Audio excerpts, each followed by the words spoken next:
Valkyrie Elysium is an oddity for the Valkyrie Profile franchise at large. The first two titles were on PlayStation and PlayStation 2 respectively. Both were heavyweight RPGs that came late in the console's life cycles. This latest entry emphasizes 3D hack-and-slash action over what the games were known for. These were turn-based RPGs that incorporated 2D action platformer elements where the player assumed the role of Valkyries who gathered the souls of warriors to prepare for the impending battle with Ragnarok.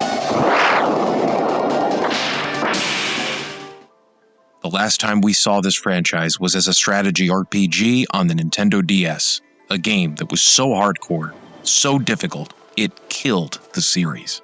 Can Valkyrie Elysium bring the Norse saga back from obscurity? With Triace no longer shepherds of the Asgardian mythos, it is on the shoulders of Samurai Jack, battle-through-time developer Soleil Limited, to revive it. What connections does it have to Lenneth and Silmeria? Valkyrie Elysium gets many things wrong before the game even begins. Elysium is not part of Norse mythology. It's ancient Greek lore for where souls go after death. After realizing this mistake on the title screen or box art, a worrying chill climbs up your spine, like a devious snake that is about to lure a woman to an apple. Where else can things go wrong, you may begin to wonder as a low-budget introduction animation plays out. This sloppy exposition tells an inaccurate story of Odin's battle with Fenrir, who is not killed by Viodar in this interpretation.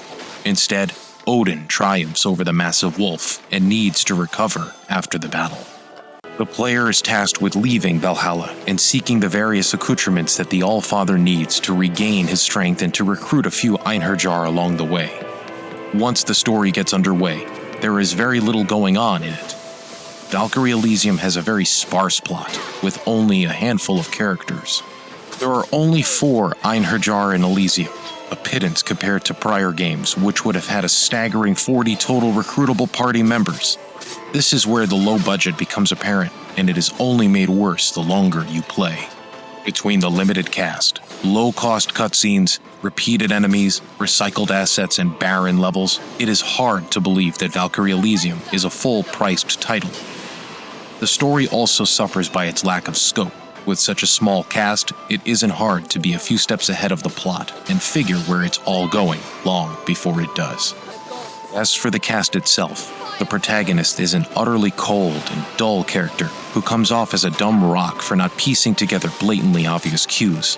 For the longest time, her name is almost never said, and everyone refers to her as Valkyrie only. It wasn't until parsing the data logs that it was revealed that her name is Nora. Odin is especially poorly characterized. The All-Father looks nothing like his previous iteration in Valkyrie Profile, nor does he have any of his traits that the Norse myth describes. Early on, it was assumed he might have actually been Loki, and was misguiding the player, but it is actually Odin. Surprisingly, Valkyrie Elysium manages to have multiple endings, considering how many corners had to be cut to give the impression that this was a fully priced game. There manages to be some replay value. The game does run pretty short, even for a 3D action game. Clocking in at around 15 hours, most players will have seen all that Valkyrie Elysium has to offer. Playing on normal, Nora's romp in Midgard will be very easy. There is no way to adjust the difficulty either, which seems like a mistake since the levels are picked from a menu and a hub. This could have been an easy way to allow players to choose their preferred challenge between stages. Once a player chooses a difficulty, there is no changing it.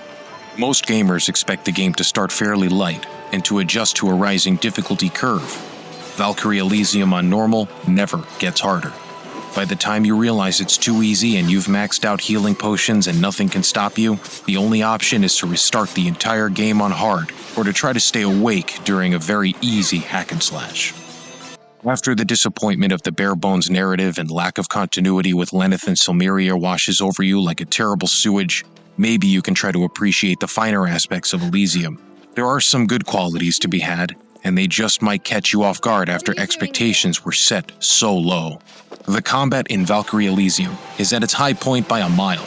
This is made by the team that made a very underrated Samurai Jack game, and they've brought a lot of panache to the kinesthetics and Nora's playability. It isn't perfect. Some of her animations take priority during some attacks that can't be cancelled. Once gamers come to grips with her handling, she can be very fun when enough time has been put into expanding her moveset and has a few spells under her belt. A lot of stylish action game mechanics are all present and accounted for. Parrying, perfect dodge, charge attacks, air juggling, and generous iframes when dodging.